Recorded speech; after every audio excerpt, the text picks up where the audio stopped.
नमस्कार दर्शक मित्रों, मैं हूं जयनीत शुक्ला। आप देख रहे हैं crime patrolling news, India time news, all India news 24 live channel को यूट्यूब पर लाइक कीजिए, शेयर कीजिए और सब्सक्राइब कीजिए। आज गुजरात राज्य में अहमदाबाद शहर में जमालपुर क्षेत्र में कांग्रेस के प्रत्याशी हमारे साथ जुड़ गए हैं। वो पोते डॉक्टर है और ये उनको कांग्रेस पार्टी से टिकट दी है, तो हमारे साथ कांग्रेस के जो प्रत्याशी है जुड़ गए हैं। आप देखते हो भ्रष्टाचार, आप देखते हो महंगाई का मार, और आप देख रहे हो तो जो महिलाओं को घर चलाना बहुत परेशानी है, जिसके पास नौकरी नहीं है, रोजगार नहीं है, बेरोजगार है, तो ये सब लोग किस तरह अपने घर को संभालेंगे? ये तो एक प्रश्न तो वही है, मसला हल किस तरह करेंगे। और दूसरी बात तो ये है कि जमालपुर वार्ड में एक तो ट्रैफिक की समस्या है। आज हम आए तो हमने गाड़ी बहुत दूर छोड़ी है और पैदल चल के आए हैं, तो यहाँ ट्रैफिक की बहुत समस्या है। और दूसरी बात कि यहाँ जो पानी की जो समस्या है, पीने का पानी, गटर का पानी जो मिक्सिंग होता है, तो उसमें आप डॉक्टर है तो वहाँ रोगचारा फटेगा। फिर रास्ते जिसमें हालत में है तो उसका जो निराकरण करना है तो किस तरह निराकरण करेंगे। और तीसरी बात यही है कि जो बारिश गिरता है तो यहाँ पानी जाने का असंभव होता है, पानी निकलता नहीं है, क्योंकि हमने देखा है, क्योंकि हम यहाँ रथ यात्रा यहाँ से निकलती है तो हम बंदोबस्त में आते हैं, तब वो बारिश का मौसम चलता है तो यहाँ पानी पानी पानी होता है। और जो महंगाई का मार है, भ्रष्टाचार है, जो अभी इस तरह गुजरात की बात करें और केंद्र में बात करें तो करीब 30 साल से भाजपा सरकार है, तो सरकार का आपका क्या पैगाम है? और आप जो कांग्रेस से यहाँ जमालपुर की सीट से आप जीत के आते हो, तो ये जनता का मशवरा कब करें, कैसे करेंगे, कब करेंगे और किस तरह करेंगे? और आप एक डॉक्टर है तो डॉक्टर की एसोसिएशन में आपको बात करता हूँ, आप गवर्नमेंट डॉक्टर भी रह चुके हैं। आप देखो हॉस्पिटल में जाते हैं तो गर्भवती महिला होती है, तो गर्भवती महिला जाती है तो सबसे ज़्यादा तो होता है कि उनको धक्के खाने पड़ते हैं, कभी कभार उनको धक्के खाने पड़ते हैं, आवक का दाखला नहीं निकलता, आवक का दाखला निकलने चाहते हैं। और अभी तो जब बच्चे पैदा होने की तैयारी है तो सब डॉक्टर बोलते हैं कि भाई आपको सीजरिंग करानी पड़ेगी, सीजरिंग नहीं होगी तो भी उसको भी सीजरिंग करानी पड़ेगी। तो इस तरह डॉक्टर का भी पैसा लूट लेते हैं जनता के। सीजरिंग नहीं होगी तो भी बोलते हैं कि आप सीजरिंग करना ही पड़ेगा, कुछ भी करो। तो आप इस तरह का समस्या का हल कैसे करेंगे आप? जैसे मैं अभी जमालपुर वार्ड की उम्मीदवार हूँ, डॉक्टर नाज़नीन ठाकुर।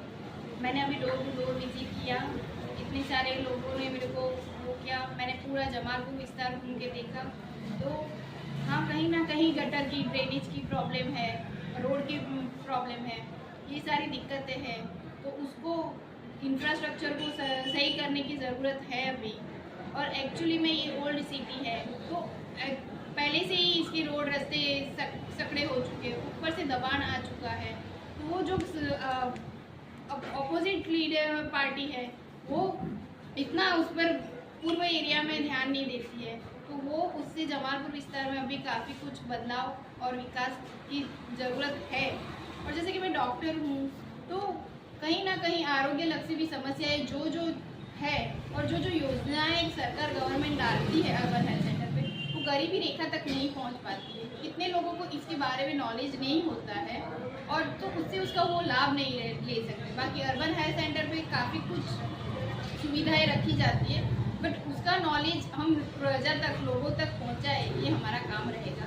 दूसरा कि एक युवा नेता तरीके मैं आगे बढ़ी हूँ, तो एक जनरेशन में युवा को भी ये पॉलिटिकली राजकारण में आना चाहिए, जिससे कि हमारा समाज थोड़ा सुधारे पे आ सके। क्योंकि हम जो फेस कर सकते हैं तो वो समाज को सुधारने में युवा पीढ़ी का बड़ा योगदान रहेगा। तो मेरे जैसे कितने यंग लीडर्स को राजकारण में आना चाहिए। और अभी अमित भाई ने जो हमारी सभा में बोला कि मैं युवा पीढ़ी को आगे करना चाहता हूँ राजकारण में, तो मेरे मंतव्य से ये सही है कि जो नई सोच है उसको राजकारण में आना चाहिए। उससे समाज का और आने वाली पीढ़ी का प्रगति होगा और नई सोच से नए विचार खुलेंगे और समाज का भी उद्धार होगा। आप डॉक्टर है बराबर। तो आपकी तो जर्नी होगी कि संघर्ष भी झेलना पड़ता है। कभी कभार ऐसा संघर्ष भी आ जाता है, डॉक्टर बनने में दिक्कत की परेशानी भी रहती है। नीट की परीक्षा पास करो, वो परीक्षा पास करो, वहाँ मेरिट लाओ, मेरिट तुम्हारे आता है तो आप शायद डॉक्टर पे जा सकते हो, लेकिन वहाँ तुम्हारा सपना साकार नहीं होता। तो आपको इसके बारे में क्या कहना चाहिए? जैसे कि ये नीट की जो प्रोसीजर है और वो, तो उससे काफ़ी हद तक बच्चे कौन से क्वालिफाइड हैं और आगे जाके कौन सा बच्चा अच्छे से आरोग्य लक्षी सेवा दे सकेगा, उसके हिसाब से नीट की एग्ज़ाम रखी जाती है।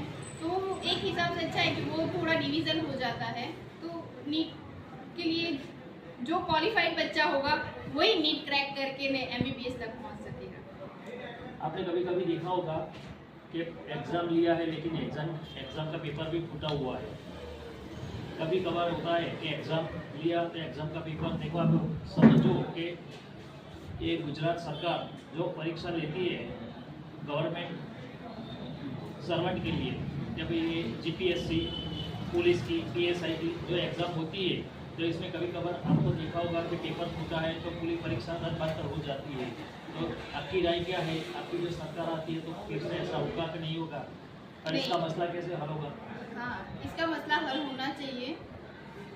जैसे कि आगे की अभी ये बात लगती नहीं है इसमें कि ये क्या है, जो कि अभी स्थानिक राज्य स्वराज की चुटनी चल रही है, तो ये टॉपिक राज्य की जो चुटनी का टॉपिक है उससे हट कर है। और हाँ, कि तुमको तकीदारी से वो करना चाहिए जिससे कि जो बच्चे हकदार हैं उनको लॉस ना होवे, और जो हकदार है और जो डिजर्व करते हैं अपनी जॉब वो उनके हासिल कर सकें। सरकार बोलती है कि अच्छे दिन है, आपको कैसा लगता है आपके जरिए से कि अच्छे दिन है कि बुरे दिन है? अच्छे दिन है, अच्छे दिन सबकी सोच पे रहते हैं। अच्छे दिन जिसको फैसिलिटी मिलती है उनके लिए अच्छे दिन है। तो ये तो लोकशाही देश है, सब अपना मंतव्य रखते हैं कि हाँ ठीक है, जिसके लिए अच्छा है, जिसको बेनिफिट में सरकार रखती है उसके लिए अच्छे दिन है। जिसको बेनिफिट नहीं मिलता उसको बुरे दिन। हाँ सही है ना, तो जिसके लिए अच्छे दिन है वो ठीक है। जो सरकार है, सरकार बोलती है तो अच्छे दिन है या नहीं, आपके जरिए से क्या कहना चाहते हैं पैगाम, अच्छे दिन है या नहीं? जैसे बीजेपी सरकार में अच्छे दिन है या नहीं, बीजेपी सरकार में अच्छे दिन है ही नहीं। जैसे कि एक महंगाई का प्रश्न बहुत बड़ा है, पूरा गृहिणी का बजट महंगाई में खर्च हो जाता है, तो फिर दूसरी उसकी ज़रूरत के लिए कुछ रहता नहीं। ये महंगाई का मसला है, उसको अच्छे दिन नहीं बोल सकते हैं। एक वो दूसरा मसला है कि पेट्रोल की लाइन में खड़े होते हुए भी अभी लोगों को पूरी तरह से पेट्रोल नहीं मिल पाता है, वो भी एक अच्छे दिन में नहीं वो कर, तो ये दिन सारे अच्छे दिन नहीं बोले जा सकते।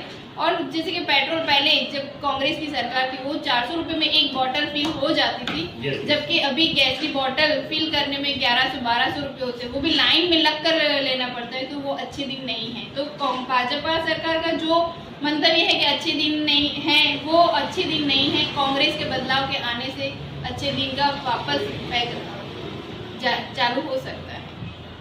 तो हमारा मंतव्य यही है कि कांग्रेस सरकार को लेकर वापस आओ, पूरी कांग्रेस सरकार को सपोर्ट करो और कांग्रेस सरकार बिठाओ।